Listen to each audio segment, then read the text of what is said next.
Let's see if we can dry flowers in a microwave. Hello and welcome to the Treasured Page. I'm Melanie and this is our quiet crafting space. And today I want to have a look at how to dry or press flowers to add to my journal.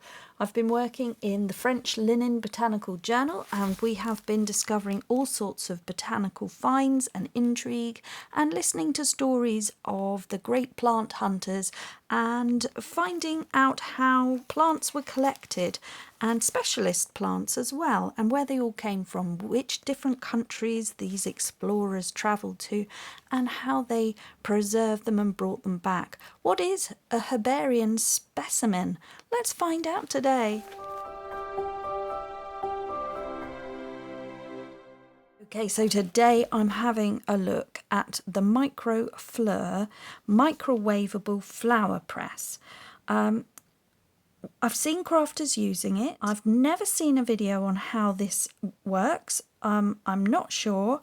It is something that I bought a long time ago for about £25, so it's a big purchase. I have looked it up and it has increased in value, guys. It is a lot of money. So I think I will try and do a review for you here today to see if this is worth it, because we can buy a traditional press with the screws on the corners and twist that down and wait a month and all this sort of thing, but this is supposed to deliver instant results. So I'm going to unbox this now and we'll have a little look together. So it comes like this in a little quite easy to store box. In fact, I've had it on my shelf and it looks like a book, so it goes in and it stores really nicely. So that's the first nice thing about it. Okay, I've never used this before, so this is what you end up with. You have this, sorry, I have taken the instructions out as well, so that's what you get. You get the box, the instructions and the press. So it's extensive instructions, nice little flower there for cutting out, and oh, well, it's all quite a lot to take in, really, for what actually you need to do. So let's just be practical with it and have a go. So it looks like this. It's very slim. It's a very thick plastic, very sort of quite heavy plastic. So you've got two pieces that are like that with the holes in them, and what it does recommend is that you're going to be drying flowers in a microwave, therefore you're going to have to do it in short bursts. That's what it tells me. So you get two of these pads which are felt, wool felt, and they are quite thick, very thick, and then you get two sheets of fabric, and this is how it works. So you have it like that. You have the wool pad down onto your plate, then you have the fabric, then you put your flowers, then you sandwich it in reverse with the fabric, then the felt, then the top of that, put it all together and you're good to go, in theory. I've not done it before. I'd imagine that this cotton is going to get stained. What they do recommend is that you use the same type of flower, so this would be wrong to mix all of these in here. So you just, if you've got this flower, then you just use this flower. We don't then go and put these in, because this would be perhaps a different drying time. So all the same flowers. So I'm going to just see about these. I mean, they're really pretty. I don't know how much distance we need to leave between them, whether that might be better to go in like that. Having a look and making sure that I haven't got any dead flowers or little petals that are dried, so just taking away anything like that. That's an old dried petal, so we just remove that, making sure that you're happy with really what is a specimen, and then making sure that you haven't got any creepy crawlies or bugs or beetles or anything else. You don't want to be microwaving any other specimen other than your petals. So we don't want any caterpillars harmed here. So there is something in this one. I'm just going to go back out to the garden and put it back where I found it and bring back the flower minus the mini beasts.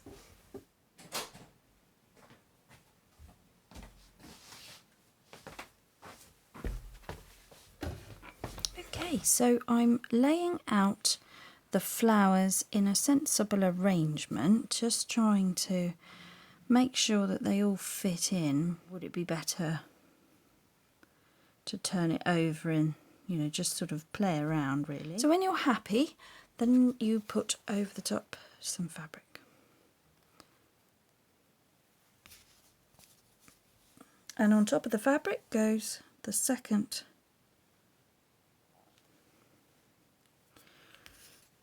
felt piece, and we can, from here we can just see how everything is going to squash down. Just trying to fan that one out a bit more, and there, like that.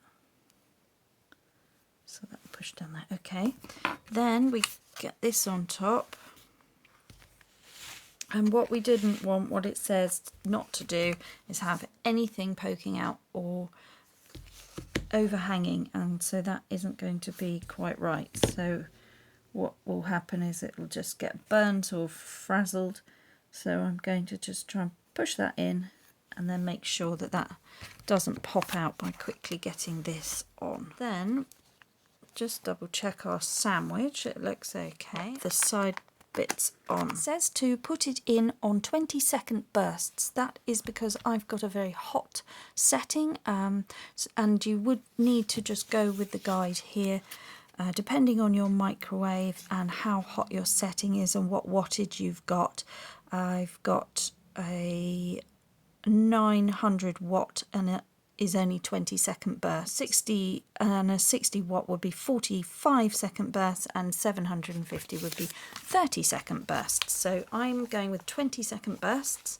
I don't know how many bursts we need, but perhaps if I read the instructions a bit better I might find out. Just go for 20-second bursts for about a minute or two. I'll see where we are after that. Okay, I'm back from the microwave. I have done short bursts of 20 seconds over 2 minutes, and every third time, so I did 3 20-second bursts, then I read the instructions, and then I realised that I was supposed to be releasing the flower press to allow the moisture to come out and help it along, really. It didn't matter, but it would help it along, because really what you're trying to do is get the moisture out of the plants. So this is the result, and this is, you know, nothing stuck, it all sort of came away. So as I was doing the bursts, I did keep checking, because it did say to sort of let the moisture out, so I kept checking, and I've altered some petals. And just look, I'm not 100% sure if everything is dried, but I think what the best thing to do now is just let it to sit and dry naturally. But it said when they can stand up without flopping, that's when they're ready, and you can then, I guess, allow any more moisture to come out. It sort of seems a bit brittle. I mean, that's just, it's a lovely plant. I don't know what it is. I would need Arthur Bully from the, you know, one of these great botanists to tell me what it is. I can't remember what it is. Just growing in my garden. Something that the previous owner planted, so we don't really know half of the things that we've got here. But it's so lovely. So if anybody recognises what that flower was that I put in there. Really, bees love it. Oh, look. So we've got the leaf a bit bent round there, but as a piece, isn't that stunning? Just fantastic. What a clever invention. So that really did only take me sort of 5 minutes of messing about to get this. And that included going out and picking the flowers, and then standing there and drying it and opening it up and checking. About 5 minutes in total. From picking to drying. I mean, that is amazing. Really amazing. And those are lovely, lovely decorative specimens there of something I would 100% be wanting to put in a journal and make something of. Wow. Okay, so that's a big success as far as I'm concerned. Where's everything gone? Here. So this page here is a flip out, and I've put here this eucalyptus leaf which is dried, but I got this from a botanical garden on the Isle of Wight, and they have an extensive collection of eucalyptus trees given to them from Australia, and this would be back in Victorian times when they started the collection, and the stately home that's there was used as a hospital, and then the gardens outside were hugely beneficial for the recovery and the recuperation of people that needed it. It is a wonderful place if you could ever visit it.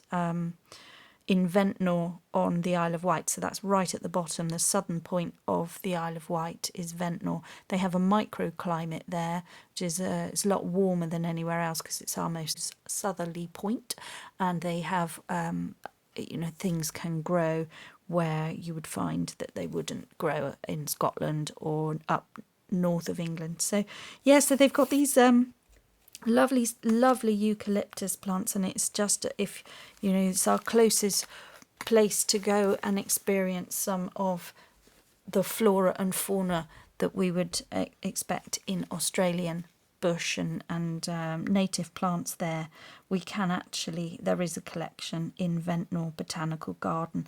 It's a really big place, and it's not just eucalyptus, it's wonderful thing, and from Tasmania as well. So yes, I went there and thoroughly enjoyed myself because I love all of that. I love immersing myself in nature and going into the they had a big collection of rhododendrons as well, and lots of woodland walks. It was really good. My children were thoroughly bored, but I liked it, and they've got a nice tea shop there and things like that. So as an idea, the little ephemera holder that we've made, this is sort of a perfect keeping pocket for these specimens, these dried flowers. So how cool is that? This one in the back here. And then when I've worked out how I'm going to craft with them, I know where to find them. And this is my little pressed flower keeper, live ephemera specimens. Absolutely beautiful. I mean, how pretty does that look as well as an art piece? I think that's lovely. So this has been a success. So one thing I thought it would do would be to stain the cotton. So perhaps we haven't got there yet. These are cyclamen. These are little alpines. So this is definitely the sort of thing that would have been of intrigue and would have been brought back for growing, cultivating. So because it said you can only do the same plant sample at a time, I'm going to just do that, and I'm going to come back and show you what we've got. It's fun, it's nice, relaxing, quiet craft, just sort of, just calm down from everything and settle back in and appreciate nature. And just take your time over something, and this is quite nice. But nothing to stop you sandwiching two pieces of fabric, putting your plants in there and really squashing it under a lot of books. And then maybe daily or over a couple of days, just allow the draft or the air to get in there to release the moisture. Well, I bet Arthur Bully and Harriet Bully would have been absolutely astounded at the quickness that you can preserve a plant. And if only they had that technology. Look how well that has preserved the colour of the flowers. So it may be that they change colour. I'm not sure. We'll have to see as that goes on over the next few weeks. And we can keep an eye on whether that's going to turn brown. But then, everything seems to be sturdy, nothing is drooping, which suggests that it has dried to the point of where that's all you can do. Okay, let's leave those there. I'm going to just do these little daisies, these little alpine daisies that grow. So I just want to take the stalks off, and I'm not sure how best to do this. There's probably a way, but if I start cutting that away, I'll lose the petals. So I think it's best to just, I don't know, see, the flower's naturally trying to close, so I just want it to stay open. So they're really pretty. Everything seems to be purple. This is a Michaelmas daisy, I know that. These grow quite prolifically in this part of the country. So we'll just put our little daisies there, and then this little Michaelmas daisy is going down there. Right, so I'm putting down my cloth and then my felt, giving it a squash and putting it under here. And I'm back with our little purple daisies and just having a look what we've got here. And okay, so some have got a bit stuck. Let's just pull that away. And you can see there the discoloration on the petals on the outer edges. So it hasn't retained its pale purple colour, that one. These were the Michaelmas daisies and they haven't quite worked out. But they are papery, they feel papery. That one's the best one. That's interesting. So I would say those aren't as good. But, you know, ultimately still fine in a collage. Look at these guys, they've come out so well. They have retained that colour. There are beautiful blue-purple colour here. Absolutely gorgeous. So that is some little flowers from my garden, little daisy flowers. They are an alpine rockery type, and that was the Michaelmas daisy that has come out and I'm happy with. Okay, so we have got marks on the cotton as expected, but actually not as bad as expected. Okay, so these are the little pink Hebe flowers that I got off of my Hebe bush, and I've got another one here which I've just done, and I decided to do a cluster, more of a cluster like this. So they're all joined like that. The little leaf has come away and it is quite brittle. Hang on, let me hold it up to the microphone and break it. Did you hear that? It is quite brittle. So it is dried totally, and it has retained the colour. So that one is a nice cluster, and they are very delicate. Now we are the next day, so I've left these overnight. And I left them in the room. We have got a little bit of heating on in here. There is a little bit of humidity, and they have not stayed flat. So they may have not quite have got all the moisture out. But they are flat enough now, in my mind, to be squashed into a book. I mean, I could try one more little blast.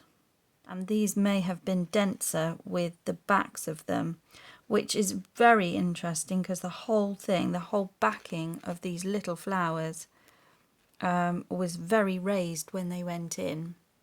But they've got, I'll show you a fresh one. So a fresh one looks like that with the back of it, and definitely doesn't sit flat. But these, that's the back of it, and that's squashed, and it's completely fine. So the back of it squashes down, and there it is. And we will see if we can get those to lie nice and flat, and then I think the best thing is to store them in a book. Okay, back from the microwave, and then I will squash this Well, probably in my journal would be the best thing, wouldn't it? I think I might make another section in the journal to make sure that they are stored. And I think I might get these in here as well. These little pink flowers, absolutely beautiful. So that's going in there in our little ephemera holders. So if you'd like to know how to make those, you need to look at the French Linen Botanical Journal series. That's in the playlist on my YouTube. And I'll leave the link below, and that's the folded ephemera holder. And then we've got more to do here. Fabric on. Last bit of a check, make sure leaves and everybody's lining up and doing what they're supposed to do, get them all in position, put everything together again. And I think I don't have to zap it for as long when we're only dealing with one flower. So I'm going to go away. I can't take you with me, unfortunately. The lighting's very poor, but please know that I'm opening the door of the microwave. I'm putting it in onto the hot plate below with nothing else in there, shutting the door, allowing it to be on its maximum heat of 20 seconds, or opening the door to let the steam out, closing the door and doing another burst. And I'm going to do 3 of those before I even bother to check, because I've learnt now I don't need to check it every time. So 3 lots of the recommended time for your microwave power, and then look at it. That's what I'm doing. Okay, I did 3 20-second blasts, so it's had a minute exposure time in total. I've just brought it through. It's hot, very hot there, but not so much on the top. I'm just pull those side bits off, and let's have a look. So there's a little bit of moisture. I don't know if that will pick up, but because it's warm, it's actually just evaporating off. So there's a little bit of moisture. There's a sort of a waft of it's like an aromatherapy. There's sort of I'm not sure I like it, but it is like kind of a floral smell. Sort of when you walk past a florist, there's a bit of that, but it's also combined with wet dog. So I'm getting notes of wet dog and floral. So we've had 3, and this feels damp to touch, slightly damp. And hot. It's quite fun. It's a tactile thing. Apart the smell's a little bit, but now it's gone. There was a little bit of can't really smell. It's actually quite pleasant. And I think if you were doing lavender or something, that would be really fun to do. I might do that in a minute. I've got a bit of lavender. It's not in its prime though. This one has had the 30 seconds, and now I'm checking it. And I think that's soft, so I don't think it's as good at the moment. I think it might want a bit more. Be careful. Also, when it was dry before, it was lifting off really easily. It wasn't sticking. So I think that's another thing.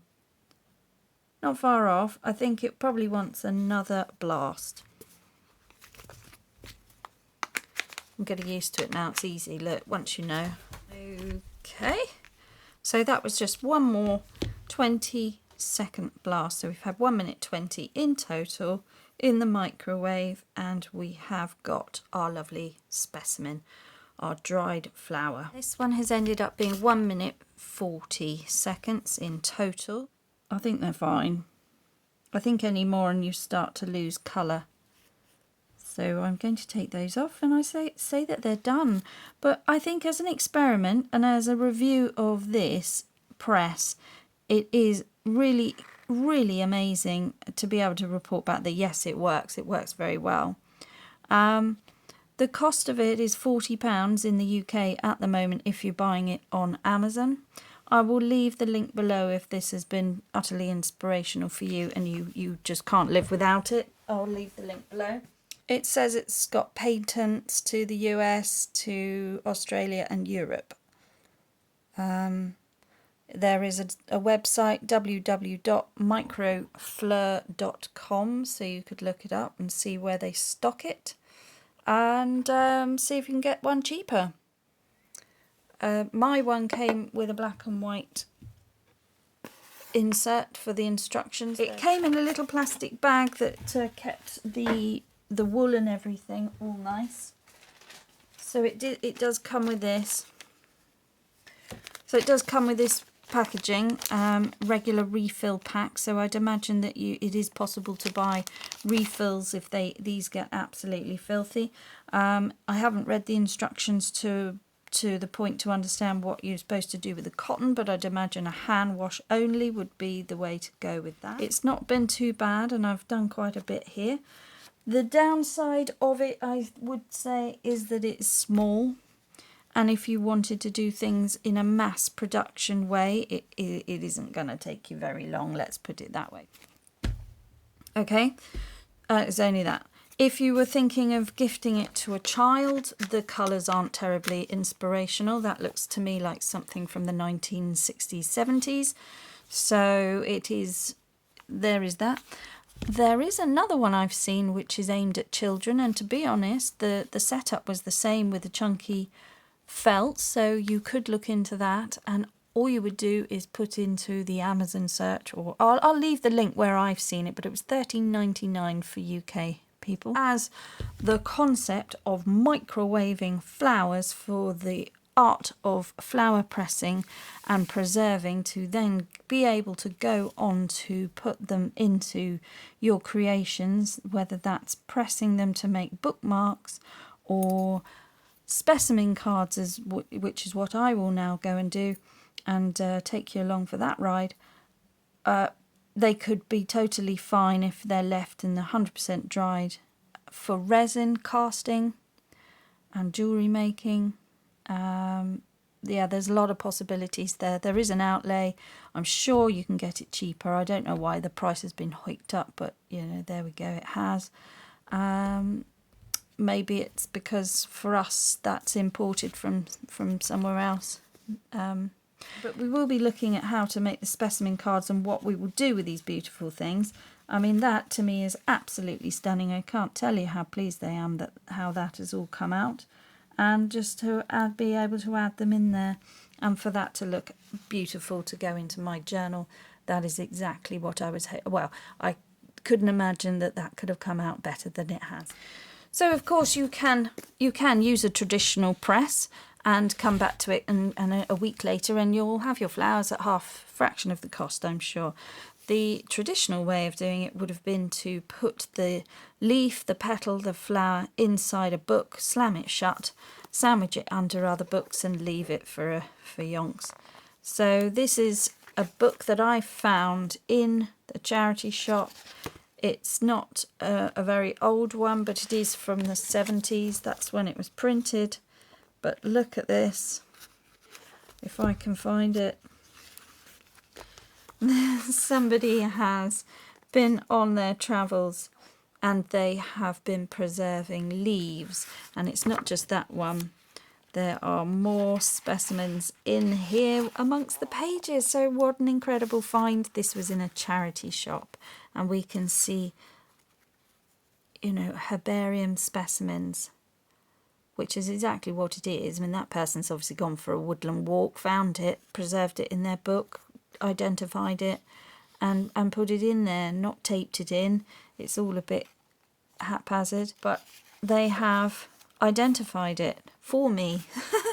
And then I have been the hunter, the seeker of the future, as this book's been given to charity, possibly forgetting that there are samples within. And look, how wonderful. And the book person didn't realise, nobody realised, until I discovered the really old oak leaf all sandwiched in there. And so that is what a original herbarium specimen would look like when you see them in Kew Garden. They are just on pieces of paper like that, with a label. They'll be stuck down with some gum or tape, and then a paper cover comes over the top of them, and they are in a book all catalogued like that. And then they're put on trays and they're all very carefully kept, obviously kept flat and preserved.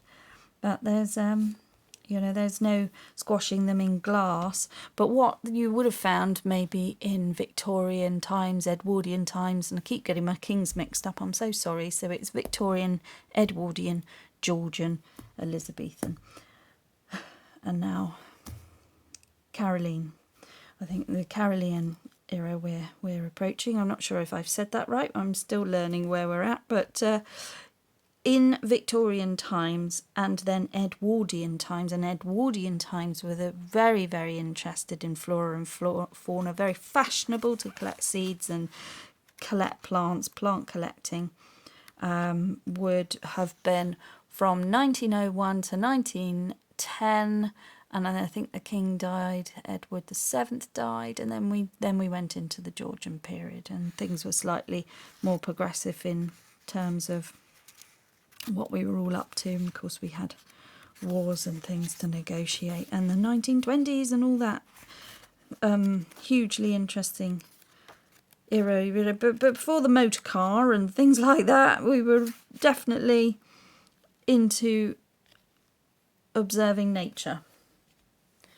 And I think, you know, when we had our lockdown period, a lot of us were rediscovering some of these pastimes and realising how lovely and relaxing it all was, regardless of what's going on in the world.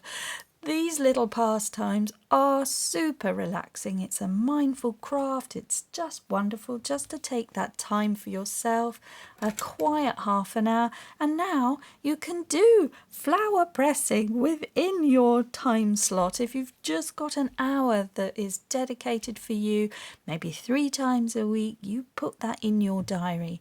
You put that on your schedule. That is your time to unwind and discover a forgotten pastime, and it is wonderful.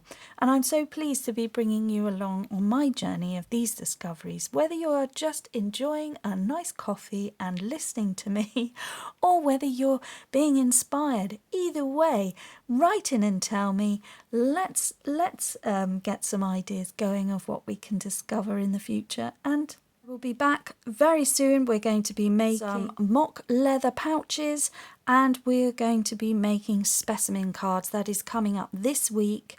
And if you've been collecting your tea bags, so you need to have a look and see if you've got any tea bag paper, coffee filter paper, anything like this would be useful, because it's a waste product, so we're junk journaling, so this is perfectly free if you've got it. If you haven't, you may have some super strength kitchen towel, or you may visit somewhere where there's a restroom towel, and to dry your hands, maybe you could help yourself to a sheet of that for your crafts, because that is of thickness. Maybe napkin we could get away with, but it just needs to be something with a bit of strength to it, and tea bag paper is perfect for this craft that I'm going to show you in the next coming video, I think, because what I'm hoping it will create is a nice material that will then help me make the specimen cards that I would like to make to showcase my dried flowers, as well as this, and in a different way. And I also want to create a page where I am keeping this folded ephemera holder in my botanical journal. So if you would like to follow along, please have a look at the French Linen Botanical Journal playlist, and you can follow and keep up and see what we're doing. If you'd like to make your own soft cover journal, then you need to have a look at the beginning of those videos and look at parts 1 to 4, and it will tell you exactly how to make a soft cover journal. This one is actually surprisingly big. It's a bit bigger than, you know, maybe I thought to begin with. The pages are smaller inside, the cover's bigger. It allows for growth. There's plenty of growth. We haven't nearly got enough in there to the capacity that it could take.